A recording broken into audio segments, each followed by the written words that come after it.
નમસ્કાર, ગુજરાતની number 1 news channel news city ગુજરાતીમાં આપનું સ્વાગત છે અને આપની સાથે હું છું મિત્તલ ખાણિયા। મહત્વના સમાચારો પર નજર કરીએ તો હાલ જે પ્રમાણે મહત્વના સમાચાર સામે આવી રહ્યા છે। રાજ્યમાં આગામી 24 કલાક રહેશે વાદળછાયું વાતાવરણ। હાલ વરસાદની કોઈ સંભાવના નથી। હવામાન વિભાગે ફરી આગાહી કરી છે। રાજ્યમાં ઉત્તર પૂર્વના પવન ફૂંકાઈ રહ્યા છે। આગામી દિવસોમાં તાપમાનમાં કોઈ પણ ફેરફાર નહીં થાય, એટલે કે આગામી 7 દિવસ તાપમાન યથાવત રહેશે। 11.4 ડિગ્રી તાપમાન સાથે નલિયા સૌથી ઠંડુ શહેર રહ્યું છે। ગાંધીનગરમાં 14.5 ડિગ્રી તાપમાન નોંધાયું। અમદાવાદમાં નોંધાયું છે 16.7 ડિગ્રી તાપમાન। રાત્રિના તાપમાનમાં ઘટાડો થયો છે।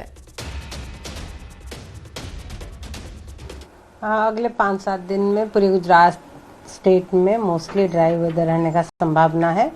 अब बारिश होने का ज़्यादा संभावना नहीं है, लेकिन अगले मोस्टली आज 24 आवर्स के लिए, इवन कल भी कुछ टाइम के लिए क्लाउड दिखेगा, क्लाउड रहेगा। उसका बाद मोस्टली क्लाउड क्लियर होने का, मोस्टली 7 दिन के लिए आप सोच सकते हैं नो लार्ज चेंज, जिससे अभी टेम्परेचर है ऐसे ही रहने का संभावना है। ન્યૂઝ સિટી ગુજરાતીના અહેવાલની મોટી અસર થઈ છે। ખેડૂતોના હિતમાં મુખ્યમંત્રીનો મોટો નિર્ણય। રાજ્યના ખેડૂતોને દિવસે વીજળી મળશે। સીએમ ભૂપેન્દ્ર પટેલે ખેડૂતોને આ મોટી ભેટ આપી છે। ન્યૂઝ સિટી ગુજરાતીએ અહેવાલ દર્શાવ્યો હતો। ન્યૂઝ સિટીના ગ્રાઉન્ડ રિપોર્ટ કાર્યક્રમની અસર થઈ છે। 8 અને 18 ડિસેમ્બરે ન્યૂઝ સિટીને આ ખબર બતાવી હતી। આગામી ડિસેમ્બર સુધીમાં વીજળી હવે દિવસે મળશે। ડિસેમ્બર 2024 સુધીમાં દિવસે વીજળી મળશે। ખેડૂતો માટે આ સૌથી મોટા સમાચાર। અરવલ્લીના મોડાસાથી મુખ્યમંત્રીએ જાહેરાત કરી છે કે ખેડૂતોને હવે રાત્રે નહીં પરંતુ દિવસે વીજળી મળશે, જેથી ખેડૂતોને અનેક લાભ થશે। ખેડૂતોને જે મુશ્કેલી પડતી હતી તે હવે નહીં પડે। રાજ્યના ખેડૂતોને હવે દિવસે વીજળી મળશે। ન્યૂઝ સિટી ગુજરાતીના અહેવાલની મોટી અસર થઈ છે। ડિસેમ્બર 2024માં ખેડૂતોને દિવસે વીજળી મળશે। અરવલ્લીના મોડાસામાંથી સીએમએ આ મોટી જાહેરાત કરી છે। 24 કલાક વીજળી આપીએ છીએ, પણ હવે દિવસે વીજળીની માંગ છે।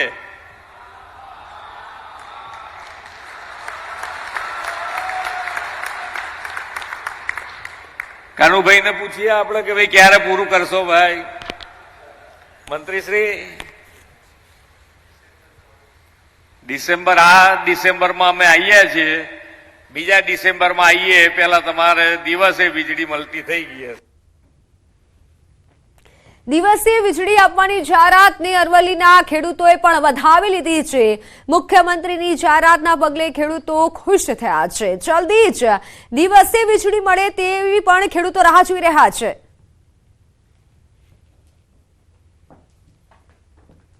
રાત્રે અમે પોણી વાર જતા હતા શિયાળામાં, ઠંડીમાં, એમાં ભૂંડનો, રોજનો, ચિત્તાનો બહુ બીક લાગતી હતી અને રાત્રે પાણી સરખું વાળી શકાતું નહોતું। આજે સરકારને દિવસની લાઇટની જાહેરાત કરી છે। એ દિવસની લાઇટ જાહેરાત કરી છે એ બદલ સરકારનો આભાર। અમને જે રાતની જે તકલીફ પડતી હતી, જે રાતનો જે લાઇટ હતો, તેના રાતનું લાઇટ હતો તે રાતનું પાણી અમારે વાળવા જવું પડતું, જેમાં કે જે જનાવરો છે જેમાં રાતના ડર લાગતો હતો। એના બદલીમાં અત્યારે સરકારે કંઈક દિવસનો લાઇટનું નક્કી કર્યું છે, બરાબર। એ દિવસનો લાઇટ આવે તો એક તો ડર ના લાગે અને જોવે એમ પાણી વળી શકે, પાણીનો વ્યય ના જાય। પણ હાલ તો વધારે કે જે એ લોકોએ નિયમ કર્યો છે કે લાઇટ દિવસનો તે જાળવી રાખે, તેવી મારી ખાસ વિનંતી છે। એક સારો નિર્ણય છે, કારણ કે ખેડૂતોને એક બાજુ ઠંડીનું જોર પણ હતું, જંગલી જાનવરનો ભય હતો, રાત્રે કડકડતી ઠંડીમાં પાણી વાળવાની ઘણી બધી મુશ્કેલીઓ પડતી હતી ખેડૂતોને। એમને આ જાહેરાત તો કરી દીધી છે, પણ સરકાર જો આ 20 તારીખ પહેલાં આ અમલમાં મૂકી અને ખેડૂતોને ખરેખર જો લાઇટ મળી રહે તો એક આ સારો નિર્ણય એમના દ્વારા લેવામાં આવેલો છે। મુખ્યમંત્રી ભૂપેન્દ્ર પટેલની જાહેરાત બાદ રાજ્યના ખેડૂતો ખુશ થયા છે। રાજકોટ જિલ્લાના ધોરાજી પંથકના ખેડૂતો સાથે અમારા સંવાદદાતાએ ખાસ વાત કરી, જેમાં ખેડૂતોએ ખુશી વ્યક્ત કરી, આભાર પણ દર્શાવ્યો। ખેડૂતોએ કહ્યું કે આ નિર્ણય અમારા માટે સોનાના સૂરજ સમાન છે।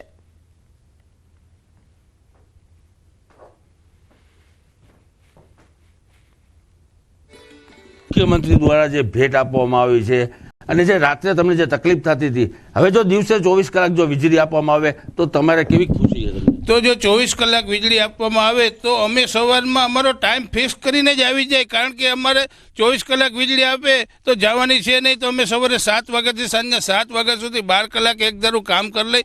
અમારે જે દિવસ એક જે પિયત કર્યું હોય 5 વીઘાનું તો એની ઉપર જ અમારે જ્યાં પાકે ત્યાં સુધી અમે સમય પસાર કરતા. આ તો 24 કલાક વીજળી આપે તો એમાં અમે દિવસનું ગમે ત્યારે ગમે તે અમારી ઈચ્છા પડે ત્યારે પાણી વારી શકીએ. કે સરકારનો નિર્ણય સારો છે, પણ જો આ નિર્ણય નિભાવે તો અમારા માટે સારો છે, નકર અમારા માટે આ નિર્ણય સારો નથી. અત્યારે ખેડૂતો એવું કહી રહ્યા છે કે સરકારનો જે નિર્ણય છે બહુ સરસ નિર્ણય છે. આપણી સાથે બીજા ખેડૂતો તેની જોડે વાત કરજો.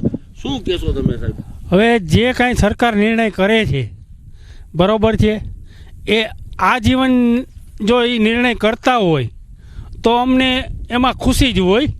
અને પછી કોઈ પણની એની સરકાર હોય, ભાજપની સરકાર હોય, કોંગ્રેસની સરકાર હોય, કોઈ પણ સરકાર હોય, ખેડૂતોને આજીવન વીજળી દિવસના મળી રહે, જો એવો નિર્ણય લેતી હોય આ સરકાર તો અમે ખુશ છીએ.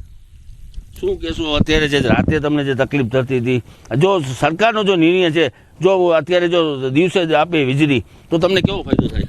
દિવસે વીજળી આપે તો અમારે રાતે જે ઠંડીના પાણી વારવું પડે, જે રાતના જે જંગલી પશુઓનો હેરાનગતિ હોય તો અમારે એની પણ ચિંતાઓ ઘટી જાય અને અમે દિવસે શાંતિથી પાણી વારીને રાતે આરામથી સૂઈ શકીએ ઘેરે જઈને. શું કહેશો આપ? શું કહેશો જે વીજળી દઈ રહ્યા છે, જો સરકારનો જે મુખ્યમંત્રીનો નિર્ણય, શું કહેશો તમે? સારો છે, આવકાર્ય છે. 24 કલાક આપે તો સારું. ખેડૂતો એવું કહી રહ્યા છે કે જો આજીવન વીજળી આપે, 24 કલાક જો વીજળી આપે તો ખેડૂતો બહુ ખુશ છે. મુનાફ બગાલી, ગુજરાતી, ધોરાજી. જેના પગલે જામનગરના ખેડૂતો પણ ખુશ છે. આ સાથે વહેલી તકે વીજળી આપવાની શરૂઆત થાય તેવી ખેડૂતો માંગ કરી રહ્યા છે. વિભાપર ગામના ખેડૂતોએ મુખ્યમંત્રીના નિર્ણયને આવકાર્યો અને આભાર પણ વ્યક્ત કર્યો. શું કહેશો? મુખ્યમંત્રીની જાહેરાત છે કે આગામી ડિસેમ્બર 24 થી દિવસે વીજળી મળશે. સરકારે બહુ સારો નિર્ણય લીધો છે, પણ જો વહેલી તકે ચાલુ કરે તો બહુ સારું કહેવાય અને સરકારનો ખૂબ ખૂબ આભાર. શું કહેશો કાકા? અગાઉ રાત ઉજાગરા કરવા પડતા હતા, પરંતુ હવે સરકારે નિર્ણય લીધો છે દિવસે વીજળી આપવાનો ડિસેમ્બર બાદ. આ નિર્ણયને લઈને ખેડૂતોને કેટલી ખુશી અને ખેડૂતોને શું ફાયદો થશે? આમાં સાહેબ ખુશી તો એકદમ સારી જ છે અને એમાં કાંઈ ખોટું નથી. જે તમે નિર્ણય લીધો છે એ નિર્ણયને અમે આવકારીએ છીએ. અને જેથી કરીને બીજો એક અમારો એ જ પ્રશ્ન છે કે તમે થોડીક વહેલી જેટલી વીજળી આપો એટલી વધારે સારું. અને વીજળી રાત્રે આવતી હતી તેને લઈને શું પારાવાર મુશ્કેલીઓનો સામનો કરવો પડતો હતો, હવે દિવસે વીજળી મળશે તો ખેડૂતોને શું ફાયદો થશે? જો સાહેબ દિવસે વીજળી મળશે ને તો એક તો જે જાનવરો નુકસાન કરતા હતા એ નુકસાનથી બચી શકે અને માલાસાલને પણ થોડોક ફાયદો થાય અને જેથી કરીને બીજાઓને કાંઈ તકલીફ ન પડે એ બાબતનું. અને મુખ્યમંત્રી સાહેબનો અમે આભાર માનીએ છીએ અને આમાં થોડુંક જેમ બને એમ જલ્દી આપે એવી અમારી વિનંતી છે. જલ્દી આપવાની પણ માગણી છે. શું કહેશો? દિવસે હવે વીજળી મળશે તો ખેડૂતોને રાત્રે ઉજાગરા પણ નહીં કરવા પડે. અમારું કહેવું છે કે જેમ બને વહેલાસર વીજળી આપે તો સારું. સરકારનો આભાર. સરકારનો આભાર. શું કહેશો? હવે દિવસે વીજળી મળશે, કેટલા ખુશ છો તમે? દિવસે વીજળી આપો તો સારું છે, તો તમારો આભાર માનીએ છીએ. તો આ સાથે જ રાજ્યમાં ચાલુ રવિ સિઝનમાં અત્યાર સુધી 40.77 લાખ હેક્ટરમાં રવિ પાકનું વાવેતર થયું છે, જે પૈકી સૌથી વધુ 10.73 લાખ હેક્ટરમાં ઘઉંનું વાવેતર થયું. બીજી તરફ ગત વર્ષની સરખામણીએ જીરાના સારા ભાવ મળતા ચાલુ વર્ષે બમણું વાવેતર કરવામાં આવ્યું. ચાલુ વર્ષે રાજ્યમાં કુલ 5.30 લાખ હેક્ટર વિસ્તારમાં જીરાનું વાવેતર થયું. કઠોળ પાકના ચણાનું 5.64 લાખ હેક્ટર, તેલીબિયા પાકમાં રાઈનું 2.64 લાખ હેક્ટર વિસ્તારમાં વાવેતર થયું. અત્યાર સુધીમાં 40.77 લાખ હેક્ટર વિસ્તારમાં રવિ પાકોનું વાવેતર થયું છે. સમગ્ર દેશમાં ગુજરાત જીરાના ઉત્પાદનમાં પ્રથમ ક્રમે છે. ગયા વર્ષે જીરાનું વાવેતર 2.61 લાખ હેક્ટરમાં થયેલું હતું, પણ ગયા ચાલુ વર્ષે જીરાના ભાવો ખેડૂતોને રેકર્ડ બ્રેક મળતા એના ઉત્પાદનમાં બમણો વધારો એટલે કે ચાલુ વર્ષે 5.30 લાખ હેક્ટરમાં વાવેતર થયું છે, એટલે કે 202% જેટલું વાવેતર ચાલુ વર્ષે જીરાનું થયું છે. પંચમહાલ જિલ્લામાં ખેડૂતોની માઠી દશા બેઠી છે. માવઠાના બહારથી ખેડૂતો હજી તો બહાર નથી આવી શક્યા. ત્યાં કપાસમાં નવો રોગ આવતા ધરતીપુત્રોની હાલત દયનીય બની છે. પંચમહાલ જિલ્લામાં ખેડૂતોએ મોટા પાયે કપાસનું વાવેતર કર્યું છે. થોડા દિવસ પહેલા થયેલા માવઠામાં પાકને ખૂબ નુકસાન થયું હતું, જેના કારણે ઉતારો પણ ઓછો આવી રહ્યો હતો. એવામાં એક સપ્તાહથી સુકારા નામનો રોગ આવતા પાક સુકાવા લાગ્યો છે. ખાખરો વાયરસના કારણે કપાસના પાંદડા સુકાવા લાગ્યા છે. સાથે નવા ફૂલ અને ઝીંડવાની વૃદ્ધિ પણ અટકી ગઈ છે, જેના કારણે ખેડૂતો મૂંઝાયા છે. બીજી તરફ પાકના પોષણક્ષમ ભાવ ન મળતા ખેડૂતોને પડ્યા પણ પાટું જેવી સ્થિતિ સર્જાઈ છે. 2-4 વાર વ્યાણ્યા પણ કઈ નહીં. 20,000નો ખર્ચો થઈ ગયો અને એનું કઈ મારું ખાતર પાણીનું કઈ નહીં વળવાનું. હુકાવાનો રોગ પડી ગયો એટલે બધો કપા હુકાઈ ગયો અને પેલી રાતી ફુદ્દી પડી ગઈ બધી જીવાત, એટલે બધા ડોળો પીવાઈ જાય ને બધો કપા મરી જાય. અમે આ કપાસના પાક આવશે એ હિસાબે ખેતીનો ખર્ચો કરી નાખ્યો કે ખાતરના બી પૈસા નહીં વસૂલ થયા, કે મજૂરના બી નહીં વસૂલ થયા, કે અમારો બી ખર્ચો નહીં નીકળી રહ્યો. હવે અમે માથે હાથ મૂકી રડતા થઈ ગયા. હવે જો અનેક બે વીણી એટલા માટે કપાસ બધો સુકાઈ ગયો. માવઠાના કારણથી થયો કે સાહેબ હવે કઈ ખબર નહીં પડી. હવે માવઠું થયું ને વાદળ થયું ને એમાં બધા પાન ખરી ગયા. ત્યારે ભાવ ગયા વર્ષે 1500-1600 રૂપિયાના 20 કિલોના ભાવ હતા, એની જગ્યાએ અત્યારે 1270-80 રૂપિયાના ભાવ છે. અને આ 4-5 દિવસ જે ઝાકળ ને હિમ પડીને ધુમ્મસ પડ્યું એના હિસાબથી આ બધા છોડ સુકાઈ ગયા એવું અમને અનુમાન છે. આ વર્ષે વાતાવરણમાં સતત બદલાવના કારણે કપાસને ખૂબ નુકસાન થયું છે. થોડા દિવસોથી ઝાકળ પડવાના કારણે ખાખરા નામનો રોગ આવી ગયો છે, જેથી કપાસના છોડના પાંદડા સુકાઈ ગયા છે. ખેડૂતોનું કહેવું છે કે જે ઝીંડવા લાગ્યા હતા તેમાં પણ કપાસની ગુણવત્તામાં ખૂબ જ ફરક પડી જવાથી હાલ પોષણક્ષમ ભાવ નથી મળી રહ્યા. મોંઘા દાટ ખાતર બિયારણ ખરીદી ખેતી કરી હતી, પરંતુ પાક નષ્ટ થવાના આરે હોવાથી વાવેતરનો ખર્ચ પણ માથે પડ્યો છે. ચાલુ વર્ષે જાણે ખેડૂતો પર પડતા પર પાટું જેવી દશા થઈ છે. સતત વાતાવરણમાં બદલાવ આવતો રહ્યો છે અને આ બદલાવના કારણે ખેડૂતોને ક્યાંક ને ક્યાંક પારાવાર મુશ્કેલીઓ અને નુકસાનીનો ભોગ બની રહ્યા છે. હાલ વાત કરવામાં આવે તો ખેડૂતોએ ચોમાસા દરમિયાન કપાસની ખેતી કરી હતી અને કપાસની ખેતીમાં મબલક જે ઉતારો છે તે મળવાની ખેડૂતોને એક આશા બંધાઈ હતી, પરંતુ છેલ્લા કેટલાક દિવસોથી કમોસમી માવઠા અને ત્યારબાદ બદલાયેલા વાતાવરણને લઈને કપાસમાં હાલ ગ્રામ્ય વિસ્તારમાં કહેવાતા રોગ મુજબ ખાખરાનો રોગ પડ્યો છે. હું આપને સીધા દ્રશ્યો બતાવીશ. ખાખરાનો રોગ થયો છે અને ખાખરાનો રોગ થતા જ આ જે કપાસ છે તેના પાંદડા સુકાઈ ગયા છે અને પાંદડા સુકાઈ જવાના કારણે જે કપાસ ઉપર જે ઝીંડવા આવતા હોય છે તે ઝીંડવાનો વિકાસ અટકી ગયો છે. સાથે સાથે જ અહીંયાની જો વાત કરવામાં આવે તો અહીંયા જે કપાસ છે, કપાસમાં ચો તરફ આપ દ્રશ્યોમાં જોઈ શકો છો તમામ જે કપાસના છોડ છે તેના ઝીંડવા બિલકુલ સુકાવાના આરે આવી ગયા છે. કપાસમાં ખેડૂતો દ્વારા સતત 3 વખત સુધી વીણવામાં આવતો હોય છે ને જેના કારણે ખેડૂતોને એક સારી ઉપજ રહેતી હોય છે.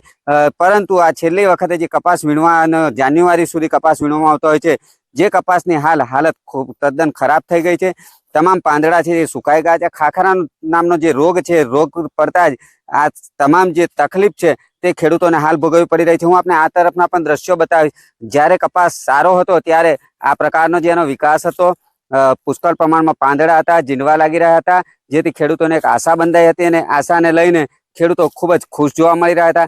પરંતુ હાલ તો ખેડૂતોને પોષણક્ષમ ભાવ પણ નથી મળી રહ્યો કપાસનો અને બીજી તરફ જે નુકસાન છે તે નુકસાન પણ સહન કરવાનો વારો આવ્યો છે, જેથી ખેડૂતોની હાલત હાલ ખૂબ જ દયનીય જોવા મળી રહી છે. ખેડૂતોને વધુ એક જે આ માવઠાની જે અસર છે તેનો ફરી ભોગ બનવું પડશે અને કયા પ્રકારનું અન્ય પાકમાં નુકસાન થશે જે ચિંતામાં હાલ તો ખેડૂતો ચિંતિત જોવા મળી રહ્યા છે.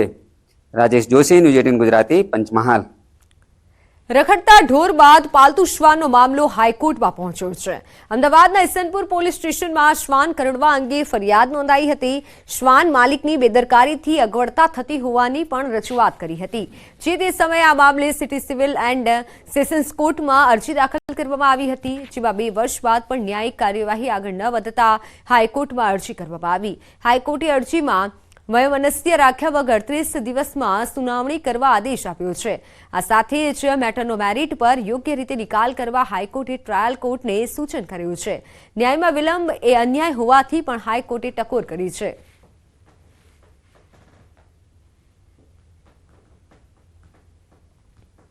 હાઈકોર્ટે આ અરજી ખૂબ જ ગંભીરતાપૂર્વક લીધી છે.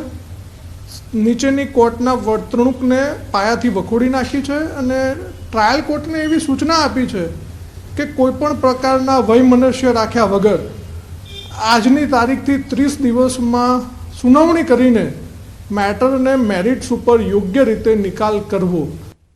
સાબરકાંઠાના તલોદના મોઢુકામાં દીપડો પકડવા મામલે ફરિયાદ નોંધાશે. ગ્રામ્યજનોએ ધારિયાથી દીપડાને ઈજાઓ પહોંચાડનારા વન વિભાગ કાર્યવાહી કરશે. વાઇલ્ડ લાઇફ પ્રોટેક્શન એક્ટ હેઠળ કાર્યવાહી કરવામાં આવશે. હુમલો કરનારની ઓળખ કરી ફરિયાદ દાખલ કરવામાં આવશે. વન વિભાગના અધિકારી હર્ષ ઠક્કરે કાર્યવાહીના આદેશ આપ્યા છે. આ હુમલામાં દીપડાના ગળાના ભાગે ઈજાઓ થઈ છે.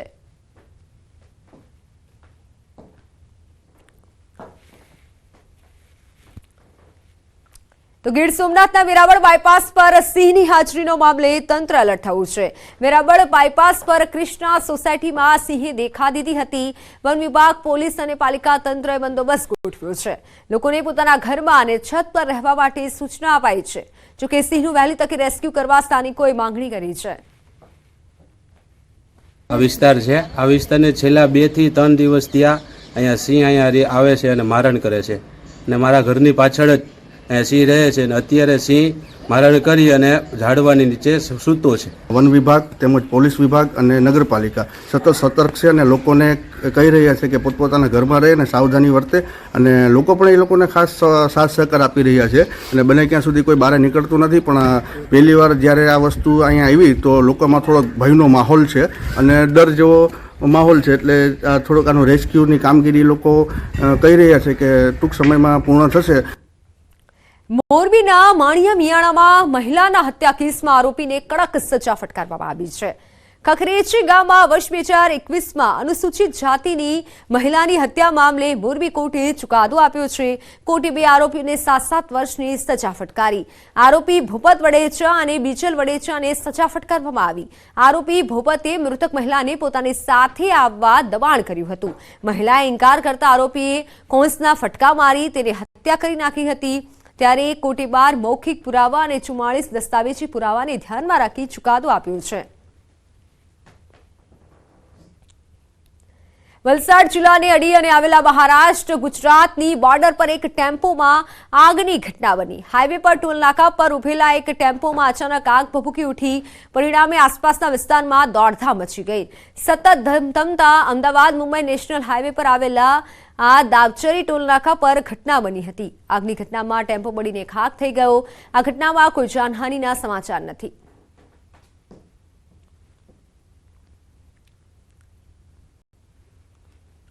તો પાટણની હેમચંદ્રાચાર્ય ઉત્તર ગુજરાત યુનિવર્સિટીમાં 32 વર્ષ જૂના કેસનો ચુકાદો આવ્યો છે. સિદ્ધપુરના યુસુફ નૂર મહમ્મદ નાંદોલિયાની વિવાદિત પ્રોપર્ટી અંગે કોર્ટે અરજદારની તરફેણમાં ચુકાદો આપ્યો. હાઈકોર્ટે HNGUના રજિસ્ટ્રારને અરજદારને બાકી નીકળતા રૂપિયા આપવા હુકમ કર્યો હતો. જોકે યુનિવર્સિટીએ હાલ તો જે પ્રમાણે 11 કરોડની ચૂકવણી ન કરતા પાટણ કોર્ટે મિલકત જપ્તીનો આદેશ આપ્યો છે. જેને લઈને અરજદારના વારસદારો વકીલ સાથે મિલકતનો કબજો મેળવવા યુનિવર્સિટી પહોંચ્યા. જ્યાં રજિસ્ટ્રાર અને વકીલ સાથે મળી અરજદારના બાકી નીકળતા નાણાં આપવાની ચર્ચા પણ કરવામાં આવી. છેલ્લા 35 વર્ષથી યુનિવર્સિટી સામે લેન્ડ એક્વિઝિશનનો કેસ ચાલે છે. વળતર માટે બહુ ઘણા લાંબા સમયથી ચાલે છે. અત્યાર સુધી યુનિવર્સિટી અમુક રકમ આપી છે. બાકી આજે જે રકમ લેવાની છે 11 કરોડ 54 લાખ તે વસૂલ લેવા કોર્ટ મારફતે એમના બેલીફ મારફતે વીસીને મળવા માટે આવ્યા છીએ. હાઈકોર્ટે ઓર્ડર કર્યો કામનો જે 4 મહિનાની અંદર પેમેન્ટ ચૂકતે કરી દેવું. તેમ છતાં પેમેન્ટ ચૂકતે ના થયું એટલે મેં અહીંયા પાટણ કોર્ટમાં પ્રિન્સિપલ સિવિલ જજમાં દરખાસ્ત દાખલ કરી. અને દરખાસ્તમાં અમારે 11.5 કરોડ લેવાના નીકળતા હતા. એ 11.5 કરોડ રૂપિયા યુનિવર્સિટી કોર્ટમાં જમા કરાવ્યા નહીં, અમને આપ્યા નહીં. એટલે કોર્ટને હવે જંગમ વોરંટ કોર્ટની મિલકત છે જપ્તી માટે એના માટે અરજી આપી વોરંટ કાઢવા. કોર્ટે ઓર્ડર કર્યો. મહત્વના સમાચારની વાત કરીએ તો અમદાવાદમાં કોરોનાના કેસના પગલે સ્ટેન્ડિંગ કમિટીનો નિર્ણય. એએમસી અર્બન હેલ્થ સેન્ટરોમાં 2 દિવસ બાદ કોરોના ટેસ્ટ શરૂ કરશે. હાલ એસવીપી, એલજી અને શારદાબાદ હોસ્પિટલમાં કોરોનાના ટેસ્ટ થાય છે. એએમસીએ સ્ટેન્ડિંગ કમિટીમાં મોટો નિર્ણય લીધો છે. 2 દિવસ બાદ કોરોનાના ટેસ્ટ શરૂ કરવામાં આવશે. કોરોના માટે સતર્કતા પણ જરૂરી છે. આજની સ્ટેન્ડિંગ કમિટીની અંદર કોરોનાની ચર્ચા નીકળી હતી અને તેની અંદર મહાનગર દ્વારા જે જુદી જુદી હોસ્પિટલો છે, LG hospital, SVP hospital, Shardaben hospital, ત્યાં આગળ આ ટેસ્ટિંગની પ્રક્રિયા હાલ ચાલુ છે. જો કોઈ સિમ્ટોમેટિક પેશન્ટ દેખાય તો એ પોતાનું ટેસ્ટિંગ ત્યાં જઈને કરી શકે છે. આવનાર સમયમાં વિધિન 3 કે 4 દિવસની અંદર કોર્પોરેશનના જે CHC છે અથવા તો UHC છે ત્યાં આગળ કોઈ પણ દર્દીના જો સિમ્ટોમ્સ દેખાય તો એ UHC પર અથવા તો CHC પર જઈ તેની તપાસ કરાવી શકશે. રાજ્યમાં D2D ઇજનેરી ફાર્મસીમાં પ્રવેશ મેળવવા માટે કોમન એન્ટ્રન્સ ટેસ્ટ અમલી કરાઈ છે. ટેસ્ટ માટે જાહેર કરાયેલા અભ્યાસક્રમને લઈને વિદ્યાર્થીઓ મૂંઝવણમાં છે. સરકારી ઇજનેરી કોલેજના વિદ્યાર્થીઓ પણ રજૂઆત કરવા પહોંચ્યા હતા.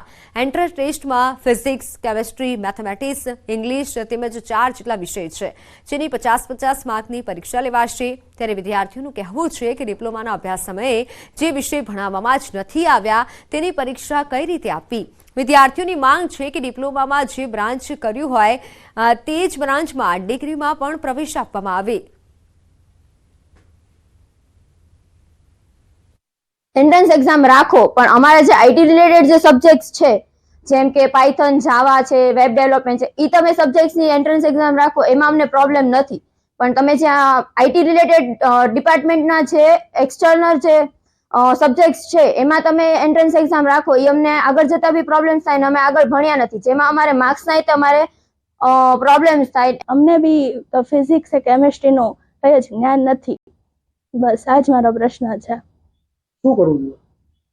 આનો ઉપાય એ છે કે અલગ અલગ બ્રાન્ચ વાઇઝ તમે કોમન એન્ટ્રન્સ ટેસ્ટ લો. આમાં પણ જે વિષયો ભણ્યા નથી એ બાળકોને એ વિષયો અંગેની પૃચ્છા ન થાય અને જે તે સ્કિલ આધારિત પૃચ્છા થાય એવી અમે સૌ સરકારશ્રી પાસે માંગણી કરીએ છીએ. આઈટી માટે પણ આ એન્ટ્રન્સ એક્ઝામમાં આ બધા સબ્જેક્ટ લોકોએ લાગુ કર્યા છે. મારો પ્રશ્ન આ છે જેનું બધાએ મનન કરવું જોઈએ, વિચારવું જોઈએ અને એનો સહી ઉકેલ લાવવો જોઈએ. જે બાળક આઈટીમાં અથવા મેકેનિકલમાં એડમિશન લેવા માંગે છે તો આઈટીમાં આઈટીના જ વિષયનો પેપર હોવો જોઈએ અને મેકેનિકલમાં જેને એડમિશન લેવું છે એને મેકેનિકલના જ પ્રશ્નોના જવાબ આપવાના હોય. કારણ કે આ જ વસ્તુ ડિગ્રીમાંથી માસ્ટર્સમાં ગેટની એક્ઝામ છે એમાં પણ એવું જ છે. તો સમાચારોમાં હાલ બસ આટલું જ. રજા આપશો. નમસ્કાર.